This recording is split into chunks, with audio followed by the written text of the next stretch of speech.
sejauh ini sih saya tidak dapat penugasan untuk di pilkada ya. Saya justru penugasan saya itu kayaknya nih membantu orang-orang yang mau maju pilkada ini.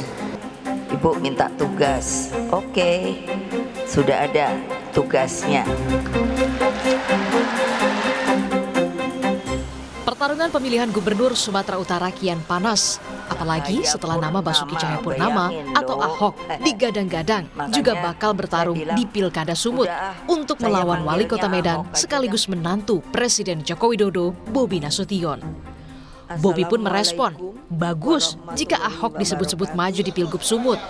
Bobi bilang, kontestasi Pilgub Sumut bukan perihal siapa lawan siapa, namun lebih kepada siapa yang ingin memajukan Sumatera Utara. Ahok Pak untuk maju di Pilgub Sumut? Ya, apa-apa Bang. Saya selalu sampaikan kita bukan mau cari siapa lawan siapa ya.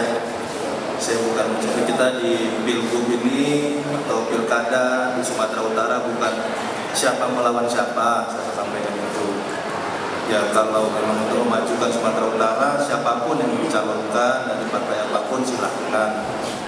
Sementara menyoal nama Ahok yang disebut sudah mendapat tugas dari partai, politisi PDI Perjuangan Ciko Hakim mengungkap, hingga saat ini PDI Perjuangan belum memberikan penugasan definitif kepada Ahok di Pilgub Sumut dan calon kepala daerah lainnya. Memang belum ada kepastian dari PDI Perjuangan untuk bukan hanya Pak Ahok, tapi juga untuk calon-calon kepala daerah yang lain atau bakal calon kepala daerah yang sudah mendaftar, baik itu dari luar maupun dari internal.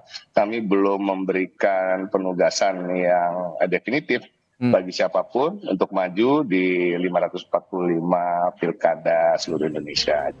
Merespon wacana Ahok yang maju di Pilgub Sumut melawan Bobi, Ketua DPD Gerindra Sumut tetap percaya diri nama kadernya Bobi Nasution jadi calon potensial, apalagi keberhasilan Bobi sebagai wali kota Medan. Kami sebetulnya bagus ya bahwa kemudian banyak tokoh-tokoh nasional, misalnya Ahok juga katakanlah maju di Sumut. Pilihan bagi masyarakat Sumut kan menjadi lebih banyak gitu ya. Tetapi tentu kami tetap sangat percaya diri Bobi adalah salah satu calon paling potensial, mengingat beliau sekarang sebagai wali kota Medan. Untuk diketahui Medan itu hampir 20% pemilih di Sumut itu ada di Medan, 1,8 juta gitu ya. Dan keberhasilan beliau di memimpin kota Medan itu dirasakan betul oleh masyarakat di Medan. Sama dengan Gerindra, Partai Amanat Nasional sebagai salah satu parpol pengusung Bobi juga mengaku tidak takut muncul nama Basuki Cahayapurnama atau Ahok di Pilkada Sumatera Utara. Oh iyalah, kita takut dengan Ahok kan, enggak lah. Kalau di Jakarta mungkin Ahok kuat, kalau di Medan kan siapa tahu. Kan ini baru nih wacana masuk narasi. Dan belum ada juga kan keputusannya apakah memang benar-benar Ahok masuk di sana. Yang jelas di Medan itu sekarang calonnya itu, maksud saya di Sumut ya, calonnya itu kan ada Bobi Nasution, ada Edi Rahmayadi yang sudah keluar namanya nih, kemudian ada Musa Rajeksa, kemudian ini muncul lagi dari PDI Perjuangan kemungkinan Ahok gitu. Ya tentu kita merasa bergembira ada alternatif opsi-opsi yang akan kita dorong di Sumatera Utara. Selain nama Ahok dan Bobi, sebenarnya sejumlah nama beken pun seperti Edi Rahmayadi yang merupakan Gubernur Sumatera Utara 2018-2023 serta Musa Rajeksa yang biasa disapa Ijek yang merupakan Wakil Gubernur Sumatera Utara 2018-2023 pun tentu juga siap bersaing memperebutkan kursi Sumatera Utara 1. Tim Liputan, Kompas TV. PDI Perjuangan tampaknya sudah mulai ambil ancang-ancang mendorong Basuki Cahayapurnama atau Ahok untuk melawan menantu Presiden Joko Widodo, Bobi Nasution di Pilgub Sumatera Utara 2024. Bagaimana membaca peluang Ahok maju di Pilgub Sumut? Kita bahas bersama pengamat politik dari Universitas Sumatera Utara, Bang Indra Fauzan. Bang Indra, selamat sore. Selamat sore Mbak Cindy. Bang Indra, DPD PDIP Sumut kan udah meminang Ahok untuk maju, kemudian juga udah bilang siap nih untuk melawan dinasti politik. Artinya bisa dibaca memang sengaja ya PDIP udah siap mau melawan Bobi? Ya kalau dilihat siap nggak siap, tentunya ini menjadi peluang PDIP ya. Pertama karena mereka juga punya peluang untuk mengajukan kandidat sendiri dengan 21 kursi di Sumatera Utara. Yang kedua, mereka tentunya harus mencari figur-figur yang dianggap pantas atau seimbang dengan Bobi Nasution, karena bagaimanapun saat ini Bobi Nasution kan figur yang cukup menjual, sangat menjual lah di Sumatera Utara ini, sehingga PDIP saya rasa perlu menaikkan rasa kepercayaan diri mereka dengan mengusung nama-nama yang mereka anggap potensial, karena apabila mencari di tataran lokal tentunya mereka akan agak kesulitan juga ya, karena yang muncul mungkin dari sementara ini kalau tokoh lokal mereka masih ada dari kader masih ada Pak Nixon Ababan ya, sehingga mungkin mereka perlu menaikkan rasa kepercayaan diri mereka untuk melawan Bobi Nasution yang dianggap sebagai bagian dari dalam tanda kutip ya musuh yang harus dihadapi, karena kan ada perbedaan jalan politik antara PDI Perjuangan dengan keluarga besar Pak Jokowi. Oke, tapi kalau misalnya memang nanti Ahok yang ditugaskan untuk di Pilgub Sumut, Anda membaca peluangnya melawan Bobi Nasution seberapa besar?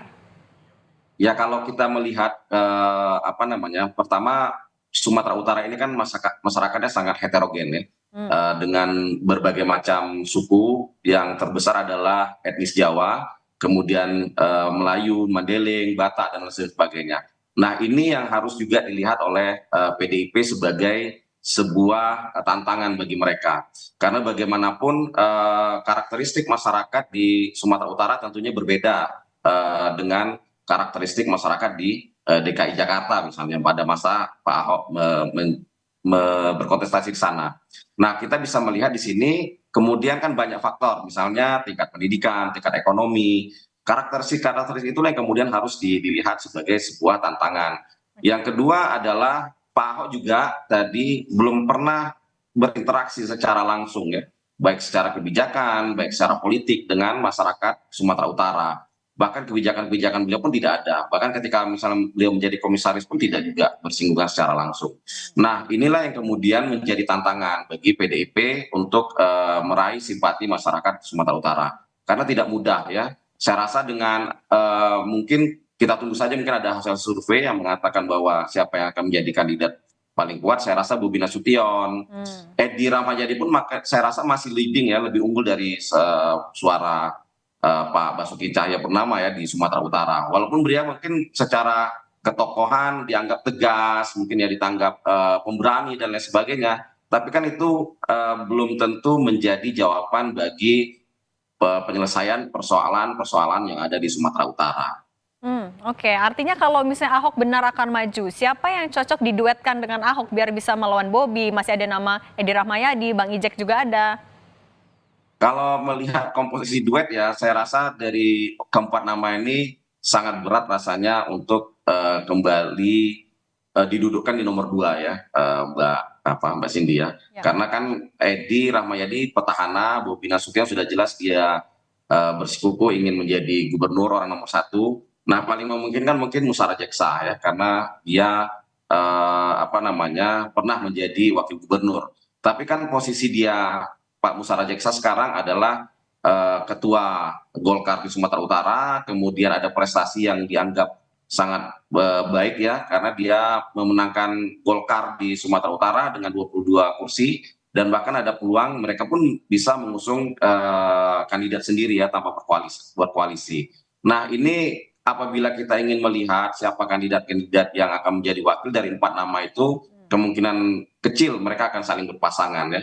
Tapi kemungkinan kecil juga akan banyak pasangan, misalnya empat calon yang akan bertanding misalnya. Itu saya rasa sangat kecil. Paling memungkinkan 2 kandidat atau 3 kandidat yang akan bertarung di Sumatera Utara. Oke, tapi kan kalau di Partai Golkar sendiri yang dikasih surat tugas ada 2, ada Bang Ijek, ada sama Bobi juga. Artinya akan salah satu di antara itu aja ya? Ya, saya rasa ini juga kan kita akan melihat dari Golkar sudah menyatakan bahwa mereka berdasarkan hasil survei mereka, internal mereka, kemudian juga saya rasa dinamika politik di Sumatera Utara, kemudian kepentingan elit Golkar di Koalisi Indonesia Maju itu sangat mempengaruhi. Dan saya rasa walaupun sudah ada surat tugas, mungkin angin sekarang agak berhembus kencang ke arah Bobi Nasution, mengarah ke situ, karena bagaimanapun dengan berpindahnya Bobi ke Partai Gerindra ini secara psikologis ada tekanan psikologis kepada Golkar untuk segera menentukan siapa yang akan mereka dukung. Walaupun sebenarnya Pak Musara Jeksa juga sudah bersikuku ingin maju, tapi kan ada komunikasi-komunikasi politik yang harus dilalui, kemudian juga mekanisme partai yang harus dilalui, sehingga saya rasa ketika surat tugas itu diberikan kepada Bobi Nasution dan Musara Jeksa, ini adalah pilihan-pilihan yang paling realistis. Dan faktanya saat ini Bobi Nasution sedang unggul ya, saya rasa ya sedang unggul dalam karena beliau sekarang menjabat sebagai wali kota Medan, kemudian juga dilihat sebagai representasi dari kekuasaan saat ini, dan itu menguntungkan beliau secara hitung-hitungan politik. Anda melihatnya mungkin nggak kalau akhirnya Bobi tetap maju dari Gerindra, kemudian Ijek juga tetap maju dari Golkar, beda koalisi? Mungkin nggak Anda membacanya? Kalau saya pribadi ya melihatnya agak kecil kemungkinan ya Mbak ya. Karena apa? Walaupun Golkar dalam tanda kutip bisa mencalonkan sendiri, tapi untuk untuk menjadikan kendaraan sendiri ini kan harus ada komunikasi elit ya. Intervensi elit mungkin akan terjadi di situ. Makanya kita tidak bisa mengatakan bahwa Golkar akan bisa bermain sendiri karena mereka berada dalam koalisi Indonesia Maju sekarang. Pembicaraan antara ketua umum juga akan menentukan ya apakah dominasi ini akan memberikan intervensi ini akan memberikan ruang bagi Musara Jeksa untuk tetap berkompetisi melalui Golkar. Makanya saya melihat agak kecil peluang Musara Jeksa untuk bisa maju melalui Golkar, kecuali dia mungkin berani mengambil keputusan, tapi kan itu agak berat ya karena komunikasi harus tetap dibangun, dinamika politik juga akan mempengaruhi skema politik yang akan berlangsung di Sumatera Utara. Jadi memang komunikasi tingkat elit ini akan mempengaruhi keputusan di tingkat daerah. Bang Indra, tapi kalau untuk di Sumatera Utara, untuk peta politiknya dinamikanya sekarang gimana? Apakah koalisi yang kemarin di Pilpres juga akan berlaku lagi nih di Pilgub Sumut? Kemungkinan bisa saja seperti itu, tapi koalisi Indonesia Maju kemungkinan besar akan bersatu kembali, dan saya melihat juga Nasdem dan PKB sepertinya sudah melunak ya. Mereka juga sepertinya dalam pengamatan saya mereka cenderung ya mendukung Bobi Nasution dalam hal ini, walaupun belum ada statement, tapi komunikasi politik yang kita lihat dengan mereka tidak mengeluarkan statement apapun saat ini, mereka sepertinya punya kecenderungan akan bergabung ya. Begitu juga dengan mungkin partai-partai lain, seperti mungkin bahkan ketika kita agak melihat bahwa Bobi pun melalui perwakilannya mengambil formulir juga di Partai Keadilan Sejahtera. Nah, dengan perhitungan seperti itu, maka apabila mereka betul-betul mendukung Bobi Nasution, ini kan menjadi suara mayoritas di parlemen. Dan apabila ada Golkar di situ dengan 22 kursi, ini akan lebih besar lagi. Makanya kecenderungannya akan ada dua kandidat yang akan bertarung. Dengan catatan PDIP juga akan mengusung kandidat mereka sendiri. Seperti itu Mbak. Bang Indra, kita kan tahu 3 besar di Sumut itu, satunya Golkar, ketiga Gerindra, tengah-tengah PDIP. Kalau tadi kata Bang Indra, kayaknya PKB Nasdem juga mulai melunak deh ke arah Bobi. Kalau mayoritas semua mendukung Bobi, PDIP kuatkah melawan koalisi itu? Ya, kita berkaca dari beberapa sejarah perpolitikan ya di Sumatera Utara ketika pilkada langsung ya, ada calon-calon gubernur yang muncul dari bawah, dari atas seperti Effendi Simbolon di 2013, kemudian Mas Jarod ada di 2018, semuanya belum bisa mengalahkan calon-calon lokal, seperti itu, tokoh-tokoh lokal. Nah, ditambah lagi beberapa faktor yang membuat Bobi sangat kuat saat ini, karena memang prestasi beliau mungkin ada beberapa hal pembangunan infrastruktur beliau di Kota Medan ini saya rasa cukup membanggakan ya, sehingga bisa diviralkan, kemudian bisa menjadi bukti keseriusan beliau misalnya. Kemudian juga beliau kan juga jangan dilupakan menantunya Presiden Jokowi yang sedang berkuasa saat ini. Kemudian ketika beliau mengambil keputusan masuk Gerindra, itu partainya Presiden Prabowo nanti, sehingga itu perhitungannya yang harus dilihat. Nah, apakah persoalannya PDIP mampu atau tidak, kita akan melihat seperti ini. Petanya loyalis PDIP mungkin akan berhadapan dengan loyalisnya Presiden Jokowi, ataupun mereka dulu yang berhadapan dengan dalam pemilihan presiden dan legislatif. Oke, Bang Indra, artinya kalau siapapun nanti yang maju kita anggap Bobi, Ahok, kemudian ada Ijek dan juga Edi Rahmayadi, apa PR yang harus mereka perhatikan untuk menggayat hati warga Sumut? Ya, kalau sebenarnya banyak persoalan di Sumatera Utara ini ya Mbak Cindy ya, misalnya seperti infrastruktur ya. Infrastruktur ini bukan sesuatu yang baru lagi terkait dengan isu-isu infrastruktur, misalnya terkait dengan jalan provinsi ya, yang selalunya mengalami kendala. Kemudian yang paling penting adalah persoalan koordinasi antara pemerintah provinsi dengan daerah. Nah, selama ini ya kita bisa melihat beberapa tahun yang lalu terkadang ada terkendala komunikasi antara pimpinan gubernur dengan pimpinan daerah. Bahkan mungkin waktu itu Pak Edi juga berkonflik kan dengan beberapa bupati. Nah, persoalannya adalah pembangunan. Kemudian juga adalah persoalan korupsi ya, korupsi yang selalunya menjadikan Sumatera Utara ini sebagai daerah yang sangat rawan ya terkait dengan korupsi. Nah, itu tantangan-tantangan berat. Makanya masyarakat mungkin apabila nanti memilih, mereka cenderung akan melihat siapa sih kandidat-kandidat yang bisa lebih meyakinkan untuk menyelesaikan persoalan-persoalan Sumatera Utara, persoalan ekonomi, kesejahteraan masyarakat. Walaupun dalam beberapa tahun belakangan ini tingkat kemiskinan juga turun, pengangguran juga turun, tapi itu adalah tantangan-tantangan yang cukup berat. Karena bagaimanapun apabila salah memilih pemimpin juga berbahaya bagi Sumatera Utara. Baik, kita lihat nanti siapa saja akhirnya maju, apakah PDIP jadi menurunkan Basuki Cahayapurnama. Terima kasih Bang Indra Fauzan, pengamat politik dari Universitas Sumatera Utara. Sehat selalu Bang.